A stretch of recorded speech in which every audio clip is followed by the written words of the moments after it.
Hello. Good morning, Mr. Zagrati. Yes. How you doing, sir? It's Ronaldo Uribe and Clinton Girton on the line from OSHA. Oh, hey, how's it going, guys? How you doing? Good. Hey, so you have time to talk real fast? Absolutely, I am free until 9:45. Okay, right on. All right, so like Ronaldo says, just us talking or whatever, and also just want to remind you that all of our calls are recorded, okay, for accuracy purposes. So Ronaldo and I both discussed your complaint with both of our supervisors, and unfortunately, sir, you're just not covered under what we do, because even though Oklahoma, the OU Medicine Inc. Is there, everything still falls under state. Even if it's federally funded? Yeah. See, even federal employees, we can't cover a whole lot of federal employees. They have to go through different channels and not OSHA. So in your case, I found some additional resources for you, and it's through the state of Oklahoma. And this is, the website that I found is the Merit Protection Commission, and this is specifically for state employees like yourself. Okay, so I think we discussed, thank you for that information. I think last time we discussed the fact that due to kind of the issues going on in Oklahoma, that would be exactly like the issues I had at OU Medicine, where I had to report the wrongdoing to the actual people that did it. And so there is no way that the state of Oklahoma is going to do anything. Okay, when you reported it, where did you, like you were telling us something about the people that you're complaining about is going to be the people that you're complaining to? Correct. And you mentioned something about you had already submitted some complaints to who? So did you guys get a chance? The governor's office or something like that? Did you guys get a chance to read the white papers that I provided, or the reports? I did. Okay. Yeah, I mean, I reported it through all the official channels. I gave them a month. I have about 4 hours of interviews where they get the entire story. They knew exactly what was going on in great detail. And they didn't do anything. So what do we do if we're in a state where they're not going to do anything for worker safety and the federal government refuses to do anything? What are my options, I guess, besides calling the... So it's not that we're refusing, okay? We could still open this case, but we don't have any jurisdiction. So what would happen, we would basically open the case and say that this is a state employee and we can't cover state employees, and therefore we have to close the case. That's fine. If I can get all of that paperwork, that would be fine too. So I'm just literally creating a legal paper trail of this so that if in the future we return to some sort of accountability, this will be there in writing. So, what we also have, sir, is, I mean, and I understand your position. You've called numerous state agencies who supposedly are the ones that be taking care of you, and they're not taking care of you. That you should, if there's any type of an employee reports any concerns, the state should be protected, or should be protecting that employee. Unfortunately, our hands at certain levels are tied. We have certain jurisdictions, but we will provide you a document. We will provide you what we call a screen-out letter. That screen-out letter is pretty much the letter that tells you that why we don't have any jurisdiction, and you'll have that paper trail. But in addition to that, like Investigator Girton was saying, is that there is other offices. I mean, I don't think, in my opinion, obviously you can decide up to on your own, but you should give them a call, because you never know if this particular office who handles this particular type of issues if you have not contacted them, maybe you've contacted the governing room, maybe you contacted other 8 offices, but you have not contacted this specific office that handles this type of complaints. And they might have a different view on this issue. So you have received in the past. So this one office that I mentioned, the Merit Protection Commission, this is the governing body, I guess you will, for the state of Oklahoma for whistleblowers. And what they do is they investigate employment appeals from state employees. So this is their whole role is to investigate state employee issues. Sure. Let me tell you guys a story briefly, if you don't mind. So at the OU or OU Medicine, whatever you want to call it, they have employee health, right? And the whole purpose of employee health is to provide a protection for the employees against unsafe conditions, make sure they're healthy, etc., etc. So those are completely separate from the office that I was reporting. They were completely separate from the management, legally, etc. So I reported all of the issues, and they said that they were actually going to report me to my supervisor for reporting it. And they did.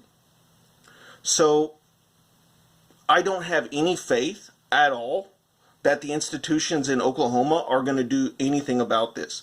So if they don't do anything about it, first of all, I'd like to take the letter and any documentation from you guys and send that directly to whatever office it is. But I mean, I can tell you that if I literally report the people the organization that I'm reporting to in Oklahoma, I am going to be retaliated against further. I mean, further than losing your job. I mean, with all due respect, I mean, you lost the position already. So what steps are they going to take against you for even more retaliation? So you're not from Oklahoma, are you? Say it again. I said you're not from Oklahoma. You said? No. I'm from Texas. Okay. Yeah, Oklahoma. Have you ever heard the? Never mind. It's really corrupt here. I'm curious about it. About what? About how they can retaliate further against you. I'm like, I really want to know. I mean, I'm not going to speculate. I'm just going to assume that it's not going to be good for me. Okay. No, I understand. Yeah. So, do you want in this letter? Do you want us to give you the point of contact for the agency that I was talking about there, the Merit Protection Commission? Yeah, I mean, I'll be the best. I'll have the best paper trail of anybody that ever got screwed over. Okay, cool. Yeah. Well, I hope that's the case for you. You know, I really do. So. I mean, I am really. I have to tell you guys, this probably has nothing to do with your decision making, but I am truly disgusted and shocked because in this instance, there is actually no workers' rights. There are no legal protections for me. I went through all the proper channels, and there's loophole after loophole after loophole when it comes to actually enforcing basic laws. Right. So, Is there the rule of law? Is there any? I mean, do I have any protection at all? Because if I go to Oklahoma and complain about the state of Oklahoma, they're not either not going to do shit, right, or they're going to retaliate.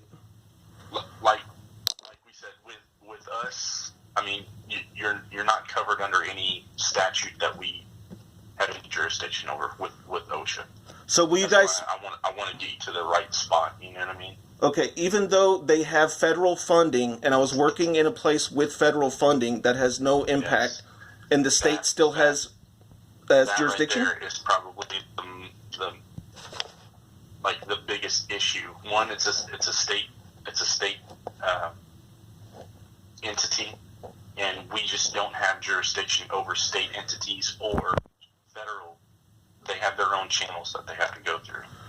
Okay, so let's say that I went to the Oklahoma office and nothing happens. Let's say they don't retaliate, but just nothing happens. What then?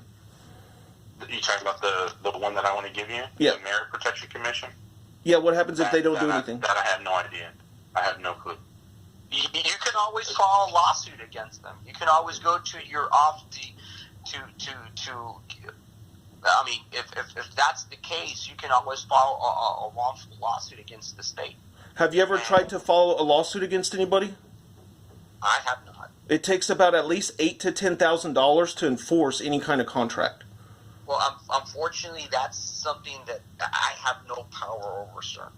And those are the unfortunately the OSHA statutes. I mean, those are the only ones that we can enforce, and we have certain limits that we have. And unfortunately, local, state, and federal employees, we do not have any type of jurisdiction over. That is just something that we just do not, and that's why we try to guide the employees to the right or the most right, appropriate direction that they can have. Unfortunately, yeah, I understand. Sometimes they might not have. I understand that it's costly. At the end, if no agency can help you out, and the only action for you is a lawsuit, then unfortunately, there's nothing else that we can do, unfortunately, for that aspect. But that's what we have purview of, and it's limited to a certain degree, to certain standards. I understand that the state, you file it with different offices, or with the office within an office, or within your employer, but you never know. You never know. I mean, this is how I see it, sir. What's the worst that could happen if you call this office? I mean, they tell you no again. I understand you say that it's retaliate. Maybe they'll retaliate against you further. Well, that's going to be a chance if you're going to be willing to take. But this is an office that's separate from your employer. It seems that this office that you called, it's an office separate, but within the same employer. It handles employee complaints, but it's still within your employer, which is the university. And at that point, maybe call an complete outside agency within the state that handles that. You might be surprised. You never know. Yeah, sometimes good things happen. So is there another federal agency that I can reach out to? I mean, I don't know there's always wage and hour. I don't know if there's any type of jurisdiction over wage and hour. Yeah. There's several other agencies, but wage and hour, I don't know if wage and hour has any type of jurisdiction. We would have advised you to call wage and hour. But we don't think there's any type of jurisdiction there. We don't want to send you to a place that we believe there's nothing that if we would have a 1% or we would think at least there's something there that they might take a look into it, we would have said, you know what, call the Wage and Hour Office or call the National Labor Relations Board, any other agency. But I don't know. I don't see this unless you might think it's some type of a discrimination because your ethnicity, your age, or anything of that nature. Maybe you can call the EEOC, the Equal Employment Opportunity Commission, and they can look into that. That's almost impossible to prove. The discrimination thing. Yeah. So, like Renato was saying, sir, I mean, I think if you went with another federal agency, that you would get the same answer, but I don't know for sure of what they offer. We could always give you numbers for those agencies, the EOC, and for the Wage and Hour Office, NLRB, but I mean, we can actually look them up and send you those information in that document if you want, but I don't see what could they do in perspective to your complaint. Sure. From what I was talking about with with my supervisor, you know, I asked her the question. I said, hey, listen, we have a complainant from Oklahoma, and he's a state employee, or he was working for a state employer. We don't have any coverage on him. What's the best option for him? And this Merit Protection Commission was her answer. She said he needs to file a complaint through the Merit Protection Commission. That's their sole purpose, is to investigate other state agencies and other state employers. So that was the answer that I got from my supervisor. Okay, can you guys provide me all of this, and would you mind writing all this up in an email to me and then send the letter separately as well? I would like to have that information in email, and then I'll go ahead and send that on to the Merit Protection Commission along with my reports and stuff, and go from there. Does that sound like a plan? Unfortunately, we can't do this over email. What we do, our procedure is to do this. We'll send you that letter and let you know of what's going to happen with the case. But we can't do that on the email. Okay. Well, you have my P.O. box to send it, right? Correct. So when do you guys think I'll receive that? It should go out today, or probably sometime in the middle of next week. Okay. Cool. Get that. And if you don't, give us a call back. Okay, yeah, no, I just was wondering if is it days or months type of thing, and it sounds like it's days. That's great. It's going to be within days or a week at the most. Okay, guys, thanks so much. I would actually just say, off the record here, you guys are also a form of state employee or federal employees. If our basic rights are illusory, then we're in deep shit. That's all I can say, like half the country, because in half the country, they're not enforcing any kind of labor laws or workers' laws or anything like that. And for an entire half of the country, we just don't have any protection. So, I mean, this is a big deal. This is very serious. And I'd like to, actually, if I can go on the record, say this is a disaster. If we can't have basic safety laws whenever there's a pandemic viral pathogen, then we're not going to have any kind of laws. So, I mean, I'm just very disappointed. I mean, I don't know. I'm beginning to not recognize our government. The legal system is illusory. So, all I can say is I'm going to do exactly what you guys tell me. I'm going to go through the process. I'm going to do everything I can by the book and do the best I can. And I don't know. I mean, is this pretty common, you guys see, or? I mean, yes. There's a lot of not common, but we do get complaints from state employees. Yeah. Same as federal employees. Federal employees call us, and state employees call us, and we give them the same answer. And that's something that we just don't decide. It's just the law. That's how it is. It's the law, and we enforce that, and that's what we're told what to do. Sure. Okay, guys. Well, I appreciate it. Please send me that stuff, and I'll see what I can do here locally. Thank you. All right, sir. Yeah, you have a good weekend. Bye-bye.